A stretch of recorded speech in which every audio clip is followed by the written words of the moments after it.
Assalamualaikum warahmatullahi wabarakatuh. Perkenalkan, nama saya Anissa Fitri Iskandar dengan nomor NIM 2014040035 dari Tadris Matematika B semester 3 Fakultas Tarbiyah dan Keguruan di UIN Imam Bonjol Padang. Video ini sengaja saya buat untuk memenuhi ujian tengah semester mata kuliah Strategi Pembelajaran Matematika dengan dosen pembimbing Ibu Nita Putri Utami MPD. Pada kali ini saya akan menjelaskan 8 pokok pembahasan, yaitu yang pertama, hubungan antara metode, model, pendekatan, strategi, teknik, dan taktik. Yang kedua, strategi pembelajaran. Kemudian yang ketiga, aliran psikologi tingkah laku. Yang keempat, aliran psikologi kognitif. Dan yang kelima, kemampuan dasar mengajar.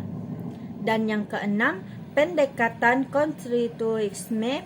Yang ketujuh, pendekatan pemecahan masalah. Dan yang terakhir, pendekatan open-ended.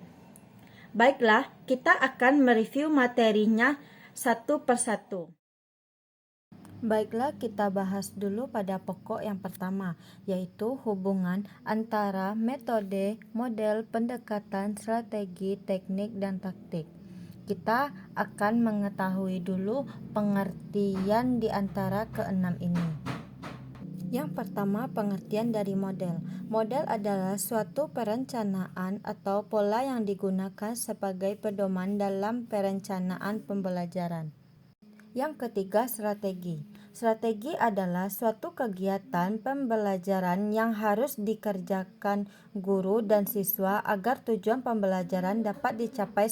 Kemudian yang keempat, metode. Metode adalah cara yang digunakan guru untuk mengimplementasikan rencana yang sudah disusun dalam bentuk kegiatan nyata dan praktis untuk mencapai tujuan pembelajaran. Yang kelima, ada teknik. Teknik adalah cara yang dilakukan oleh guru dalam mengimplementasikan suatu metode secara spesifik. Yang keenam yaitu taktik. Taktik adalah gaya seseorang dalam melaksanakan suatu metode dan teknik pembelajaran bersifat individual. Jadi, hubungan antara model, pendekatan, strategi, metode, teknik, dan taktik pembelajaran. Apabila di antara pendekatan, strategi, metode, teknik, dan bentuk taktik pembelajaran sudah tercapai menjadi satu kesatuan, maka terbentuk apa yang disebut dengan metode pembelajaran. Jadi, model pembelajaran pada dasarnya mempunyai bentuk penyusunan yang tergantung dari awal sampai akhir yang disampaikan secara khas oleh guru. Dengan kata lain, model pembelajaran merupakan bungkus atau bingkai dari penerapan suatu pendekatan, metode, teknik, dan pembelajaran. Kemudian kita akan membahas tentang strategi pembelajaran. Baiklah, yang pertama, pengertian strategi pembelajaran matematika. Strategi merupakan siasat yang sengaja direncanakan oleh guru yang berkenan dengan persiapan pembelajaran agar berjalan dan tujuannya yang merupakan hasil bisa tercapai secara optimal. Adapun strategi belajar mengajar adalah perencanaan yang dibuat dalam rangkaian kegiatan di mana proses belajar mengajar diterapkan dengan menggunakan metode atau strategi tertentu dengan memanfaatkan berbagai sumber daya untuk mencapai tujuan yang telah ditetapkan. Adapun strategi belajar mengajar matematika adalah suatu kegiatan dalam belajar matematika yang harus dikerjakan pendidik dan peserta didik agar tujuan pembelajaran dapat dicapai secara efektif dan efisien. Adapun komponen-komponen dalam menyusun strategi. Yang pertama, kegiatan pembelajaran pendahuluan. Kegiatan pembelajaran pendahuluan ini memiliki peranan penting dalam proses pembelajaran. Pada kegiatan ini, pendidik diharapkan dapat menarik minat peserta didik atas materi pembelajaran yang akan disampaikan. Yang kedua, menyampaikan informasi. Dalam kegiatan ini, pendidik akan menetapkan secara pasti informasi, konsep, aturan, dan prinsip-prinsip apa saja yang dapat dilakukan saat materi pelajaran. Kemudian yang ketiga, partisipasi. Peserta didik dapat berpartisipasi. Ini sangat penting dalam proses pembelajaran. Proses pembelajaran akan lebih berhasil apabila peserta didik secara aktif melakukan latihan-latihan secara langsung dan relevan dengan tujuan pembelajaran yang sudah ditetapkan. Yang keempat, tes.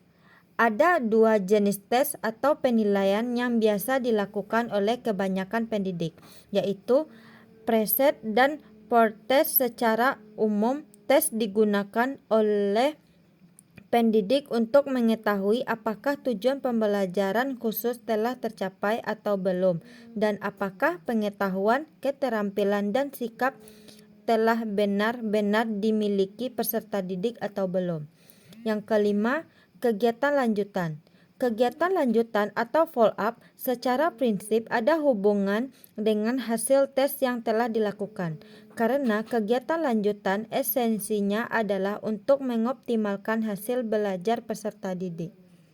Kita masuk kepada pokok pembahasan yang ketiga, yaitu aliran psikologi tingkah laku. Adapun pengertiannya yaitu aliran yang memiliki titik beratnya pada tingkah laku siswa yang mengabaikan aktivitas mental siswa. Aliran psikologi ini terdapat 7 teori. Mari kita bahas satu persatu teori tersebut. Teori yang pertama yaitu teori Thorndike. Teori yang terkenal dengan teori law of effect atau hukum akibat. Menurut dia, proses pembelajaran merupakan hubungan antara stimulasi atau rangsangan dan respon, yang menyatakan bahwa belajar akan lebih berhasil jika suatu stimulasi dapat direspon oleh siswa dengan diikuti rasa puas atau senang.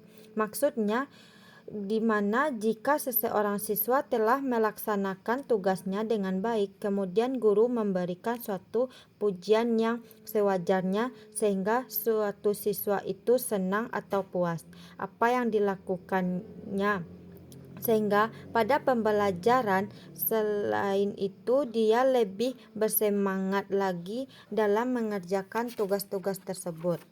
Adapun yang kedua, teori Skinner.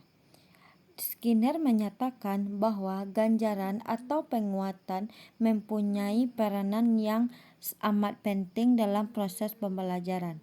Ganjaran ini merupakan respon yang sifatnya mengembirakan dan merupakan tingkah laku yang sifatnya subjektif.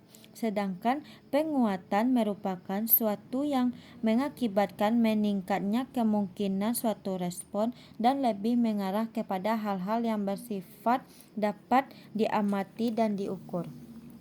Adapun contohnya, ketika seorang guru mengadakan ujian atau tes, kemudian respon siswa itu baik, dia akan mendapatkan nilai yang bagus. Maka guru memberikan respon yang baik seperti mengatakan, "Wah, kamu bagus," dan memberikan penguatan seperti "pertahankan prestasimu." Maka siswa tersebut akan memberikan respon positif terhadap dirinya, sehingga ia berusaha untuk mempertahankan prestasinya atau meningkatkannya. Sedangkan siswa yang kurang baik responnya ketika dia saat belajar tidak memperhatikan guru atau tidak mengerjakan tugas, maka guru harus memberikan penguatan negatif seperti teguran, peningkatan atau sanksi yang bersifat eduktif yang tidak dapat diulanginya lagi.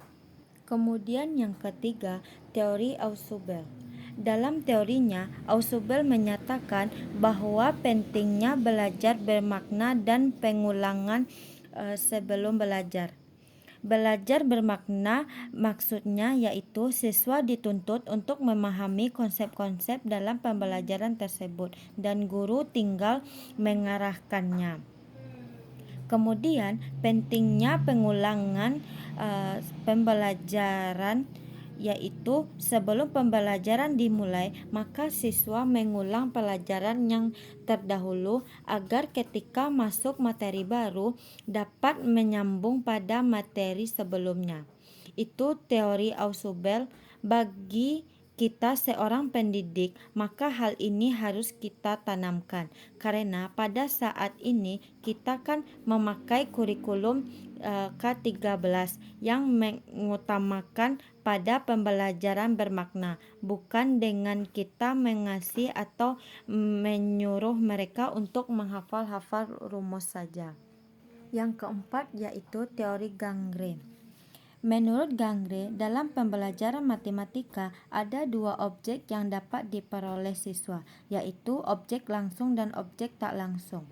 Objek langsung ini berupa fakta, keterampilan, konsep, dan aturan, sedangkan objek tak langsung antara lain kemampuan menyelidiki dan memecahkan masalah, belajar mandiri, bersikap positif terhadap matematika, dan tahu bagaimana semestinya belajar itu. Kemudian ada 8 tipe pelayanan pembelajaran, yaitu belajar isyarat. Belajar isyarat ini tidak ada niatan atau spontanitas seperti menyukai atau tidak menyukai suatu pembelajaran akibat perilaku gurunya. Yang kedua, belajar stimulus respon, yaitu adanya niat dari seorang siswanya seperti meniru tulisan gurunya di papan tulis. Yang ketiga, belajar merangkai bergerak, yaitu mempelajari gerak-gerik seorang guru. Yang keempat, belajar verbal. Ini biasa juga seperti kita menjawab pertanyaan guru secara lisan. Kemudian yang kelima, belajar pembentukan konsep. Yang keenam yaitu belajar membedakan. Kemudian yaitu belajar pembentukan aturan atau rumus dalam pembelajaran. Dan yang terakhir yaitu belajar pemecahan masalah. Kemudian yang kelima yaitu teori Pavlov. Teori Pavlov ini mengemukakan tentang konsep pembiasaan. Maksudnya yaitu guru dituntut untuk memberikan pembiasaan agar siswa dapat terbiasa memberikan respon positif terhadap sesuatu hal. Misalnya, ketika guru memberikan tugas kepada siswa dan siswa mengerjakannya, maka guru harus segera memeriksa dan memberikan mereka nilai. Begitupun sebaliknya, kalau seorang guru tidak memberikan kebiasaan yang baik, maka seorang siswa itu dia akan bermalas-malas. Adapun teori yang keenam yaitu teori Bandura. Teori ini mengemukakan siswa belajar melalui meniru. Maksudnya, siswa meniru perilaku gurunya, seperti gurunya bersikap sopan santun, bersikap ramah, tidak kasar, dan itu langsung ditangkap oleh siswa dan juga ditiru olehnya dalam kehidupannya sehari-hari. Nah, guru merupakan model profesional bagi seorang siswa. Adapun teori yang terakhir yaitu teori atau aliran latihan mental. Ini mengemukakan bahwa dalam otak manusia itu terdapat gumpalan-gumpalan otot. Apabila dilatih, maka otot itu akan kuat. Jika berlatih, maka ototnya akan encer. Dalam matematika ada namanya latihan soal. Ketika siswa dituntut untuk mengerjakan soal, maka ia lebih mudah memahami suatu konsep pembelajaran. Baiklah, saya akan menyimpulkan materi tentang aliran psikologi tingkah laku ini, yaitu bahwa aliran ini berpusat pada tingkah laku seseorang. Diharapkan setelah kita terapkan teorinya, tindakan siswa tersebut meningkatkan lebih baik lagi dan menghilangkan tindakan atau respon yang negatif. Kemudian kita akan masuk kepada pokok pembahasan kita yang keempat, yaitu aliran psikologi kognitif. Aliran psikologi kognitif itu yaitu aliran psikologi yang mentitik beratkan kepada perkembangan pemahaman atau mental siswa itu sendiri. Aliran psikologi ini sangat diperlukan oleh seorang guru ketika melakukan proses pembelajaran, karena dalam merencanakan pembelajaran maka guru harus memahami perkembangan kognitif dari siswa tersebut. Aliran psikologi kognitif ini ada terbagi dalam 6 teori, dan kita akan menceknya satu-satu. Baiklah, kita masuk ke teori yang pertama, yaitu teori Piaget. Teori ini mengemukakan bahwa pengajaran dilakukan sesuai dengan tahapan perkembangan, yaitu ada memiliki beberapa tahapan. Yang pertama, tahapan sensorik motorik yang merupakan terjadi pada usia 0 sampai 2 tahun. Sang bayi tersebut dapat menerima stimulasi dari alat indranya. Kemudian yang kedua, tahapan praoperasi. Tahapan ini terjadi pada usia 2 sampai 7 tahun. Pada saat itu, anak hanya memahami sesuatu hal sesuai dengan pemikiran dia sendiri atau secara logis. Kemudian yang ketiga yaitu tahapan operasi kognitif. Hal ini terjadi pada usia 7 sampai 11 tahun. Pada usia itu, anak sudah bisa untuk memulai menelaah atau menganalisis terhadap sesuatu objek yang ada di sekitarnya. Kemudian yang terakhir yaitu tahapan operasi formal. Tahapan ini terjadi pada usia 11 dan seterusnya.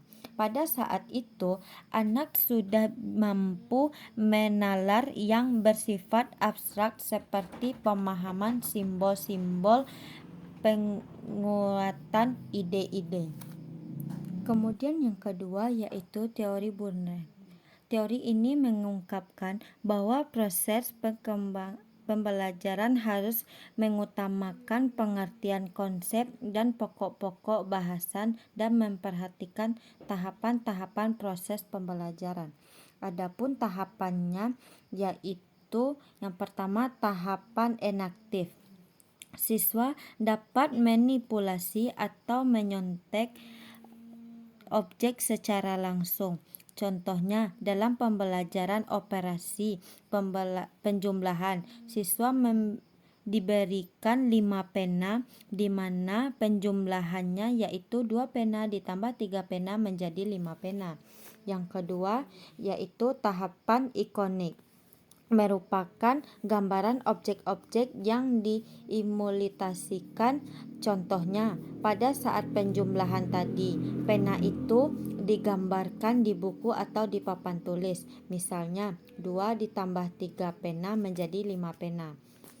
Yang terakhir yaitu tahapan simbolik. Tahapan simbolik ini telah menggunakan simbol-simbol dari penjumlahan di atas. Contohnya, 2 pena dan 3 pena tersebut diganti dalam bentuk angka biasa, yaitu 2 ditambah 3 menjadi 5. Kemudian yang ketiga yaitu teori Gentlad. Isi teori ini yaitu tentang penyajian konsep pada pengertian, dan kedua, proses pembelajaran harus memperhatikan kesiapan siswa dalam belajar. Yang ketiga, sebelum pelajaran dimulai harus mengatur suasana kelas agar siswa bisa belajar. Pada teori ini juga diperhatikan guru harus memperhatikan keutamaan pengertian konsep-konsep itu. Memperhatikan kesiapan siswa bisa atau tidaknya mereka materi mengukur suasana belajar agar siswa itu nyaman, tenang dalam pembelajaran tersebut. Kemudian yang keempat, teori Brownell. Teori ini mengemukakan bahwa belajar harus bermakna dan belajar pengertian. Maksudnya, belajar bermakna ini siswa menemukan sendiri konsep dari pokok-pokok pembahasan tersebut. Misalnya, dalam pembelajaran Pitagoras, siswa tidak hanya menghafal rumus Pitagoras, tapi siswa harus memahami bahwa sisi miring dikuadratkan sama dengan sisi depan kuadrat dan sisi samping kuadrat.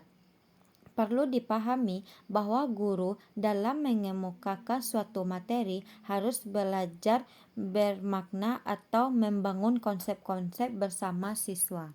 Dan adapun teori yang kelima yaitu teori Dianes. Teori ini mengungkapkan bahwa dalam proses pembelajaran harus mementingkan struktur mental peserta didik tersebut. Pada teori ini mengaplikasikan dalam suatu permainan struktur mental, yaitu yang pertama pengajaran bebas atau free player. Yang kedua yaitu permainan yang ada aturan.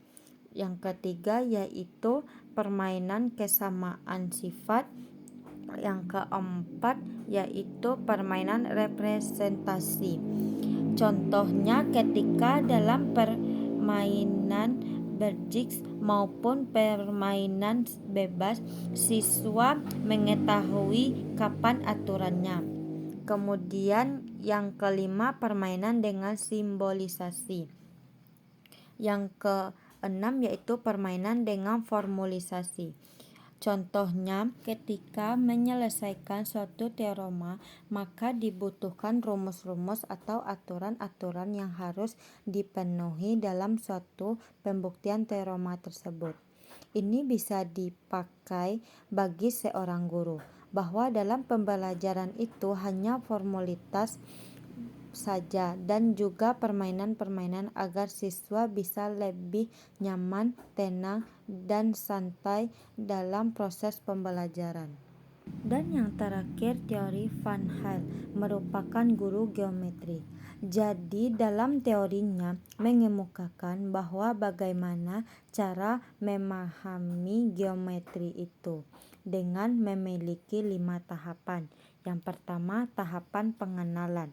Dalam tahapan ini, siswa mengenal objek-objek geometri tersebut seperti kubus, balok, dan lain-lainnya. Yang kedua yaitu tahapan analisis, di mana siswa telah bisa menganalisis sifat-sifat dari objek geometri tersebut. Seperti persegi panjang, siswa telah bisa memahami bahwa satu sifatnya itu dua sisi berhadapan dengan dua sisi sama panjang. Kemudian yang ketiga tahapan pengurutan. Pada tahapan ini siswa mulai untuk menyimpulkan apa yang mereka lihat. Yang keempat yaitu tahapan deduktif. Pada tahapan ini siswa sudah bisa menyimpulkan atau telah mengetahui dalilnya atau objek geometri tersebut. Yang kemudian tahapan yang terakhir yaitu tahapan akurasi. Pada tahapan ini siswa memahami pentingnya aturan-aturan yang kita gunakan pembuktian aksioma tersebut. Bagi seorang guru, ini perlu dalam mengajarkan geometri, cukup mengikuti langkah-langkah tersebut. Kemudian kita akan masuk kepada materi yang kelima yaitu kemampuan dasar mengajar. Nah, kita harus tahu dulu apa itu kemampuan belajar mengajar. Kemampuan belajar mengajar adalah kemampuan yang harus dikuasai oleh guru terlepas dari tingkat kelas dan bidang studi yang diajarkan. Dalam kemampuan dasar mengajar, ada 8 yang harus dikuasai oleh seorang guru. Yang pertama, kemampuan membuka dan menutup pembelajaran. Contoh pembukaan yaitu guru membuka pembelajaran itu dengan menghubungkan materi sebelumnya dengan materi yang akan dipelajari oleh siswa. Kemudian menutup pembelajaran itu maksudnya sebelum menutup pembelajaran itu guru dapat menyimpulkan atau merangkum yang telah dipelajari siswa agar siswa dapat tahu apa saja pokok-pokok pembahasan pada hari itu. Kemudian yang kedua yaitu kemampuan dasar bertanya. Ini terlihat bagi kita seorang guru bertanya kepada siswa apakah mereka sudah paham dengan materi yang kita bawakan atau ada yang kurang mengerti, dan itu juga bisa kita menanyakan langsung secara spontan kepada siswa agar kita melihat respon dia ketika kita mengajarkan. Kemudian yang ketiga, kemampuan dalam penguatan. Terdapat dua ganjaran, yaitu secara lisan. Dia menyatakan dalam bentuk lisan, dan adapun nonverbal atau secara gerak-gerik guru saja. Kemudian yang keempat, kemampuan dasar memberikan variasi. Variasi ini bisa dalam bentuk tertentu, seperti variasi dalam bicara, dalam gerak-gerik, variasi dalam menggunakan alat penunjang pembelajaran agar tidak jenuh. Kemudian, keterampilan menjelaskan. Ini juga perlu dikuasai oleh seorang guru agar konsep tersebut diajarkan guru sampai kepada pemahaman siswa. Dengan itu, guru juga sekali-kali masuk kelas jika sebelum memahami materi yang akan diajarkan. Kemudian yaitu keterampilan membimbing diskusi kelompok. Guru harus bisa membimbing diskusi agar berjalan dengan baik, dapat bermakna, dan juga apa yang dikuasakan dapat dipahami oleh siswa yang lainnya. Kemudian yaitu keterampilan dalam mengelola kelas. Maksudnya bagaimana seorang guru menjaga kondisi pada proses pembelajaran yang berjalan secara optimal dan efisien. Kemudian yang terakhir yaitu keterampilan mengajar perorangan. Di sini guru harus lebih fokus kepada siswanya. Ketika belajar, maka si guru lebih banyak memperhatikan siswanya, sehingga guru mengetahui apa yang menjadi kendala siswa tersebut dan guru bisa mengajarkannya agar bisa dipahami. Adapun tujuan kemampuan dasar mengajar. Yang pertama, dapat menganalisa tingkah laku mengajar teman-teman sekelas dan diri sendiri. Yang kedua, dapat melaksanakan atau keterampilan khusus dalam mengajar. Yang ketiga, dapat mengaplikasikan teknik pembelajaran yang benar kepada peserta didik dan berbagai sumber belajar.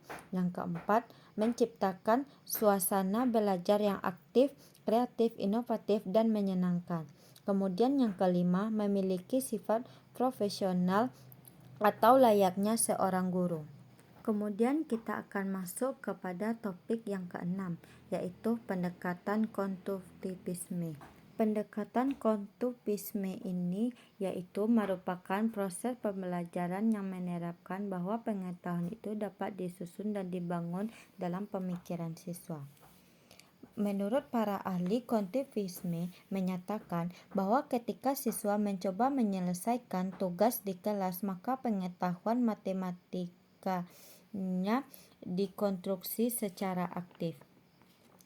Dalam pendekatan konstruktivisme ini, siswa menjadi pusat perhatian siswa dihadapkan mengkonstruksi pengetahuan yang menuntut diri mereka sendiri, karena peran guru cenderung sebagai fasilitator kesetimbangan penyediaan informasi atau sebagai memotivasi siswa saja, dan sebagai mengevaluasi kegiatan siswa. Kemudian kita masuk ke materi yang ketujuh, yaitu pendekatan pemecahan masalah.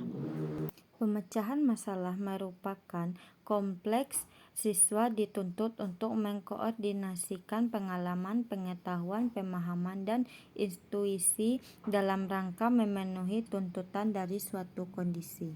Menurut Polya, ada 4 langkah dalam proses penyelesaian masalah. Yang pertama, memahami masalah. Maksudnya yaitu siswa dapat menemukan apa yang diketahui masalah yang diberikan guru. Yang kedua, merencanakan permasalahan, yaitu siswa mampu menyusun model matematikanya. Yang ketiga, melaksanakan perencanaan masalah, yaitu siswa mulai melakukan perencanaan yang dia tetapkan bagaimana alternatif masalahnya. Yang keempat, memeriksa kembali hasilnya. Siswa mampu mengidentifikasi kesalahan perhitungannya, apa ada yang salah atau tidak. Nah, kita masuk ke topik pembahasan yang terakhir, yaitu pendekatan open-ended. Pendekatan open-ended ini yaitu pendekatan terhadap suatu masalah terbuka yang belum pasti atau banyak cara dalam penyelesaiannya, dengan memberikan kebebasan individu untuk mengembangkan berbagai cara dalam penyelesaian masalah tersebut. Adapun langkah-langkah pendekatan open-ended ini, yang pertama, menghadapkan siswa pada masalah atau problem terbuka dengan menekankan bagaimana siswa sampai pada solusi tersebut. Yang kedua, yaitu membimbing siswa untuk menentukan pola mengkonstruksi permasalahannya sendiri. Yang ketiga, membicarakan kepada siswa untuk memecahkan masalah dengan jawaban yang beragam-ragam. Yang keempat, yaitu meminta siswa untuk menyajikan hasilnya. Adapun keunggulan dan kelemahan pendekatan open-ended ini. Keunggulannya yaitu siswa lebih aktif dari pembelajaran. Yang kedua, siswa memiliki keterampilan yang lebih dalam memanfaatkan pengetahuan matematika. Yang ketiga, siswa termotivasi untuk memberikan bukti atau penjelasan. Kemudian kekurangannya yaitu dalam mengemukakan masalah langsung sulit untuk dipahami. Yang kedua, siswa dengan kemampuan tinggi biasanya juga merasa ragu atau mencemaskan jawaban mereka. Yang ketiga, sebagian siswa merasa tidak menyenangkan belajar ini karena kesulitan yang dihadapinya. Baiklah, sekian dari saya. Terima kasih, semoga bermanfaat. Assalamualaikum warahmatullahi wabarakatuh.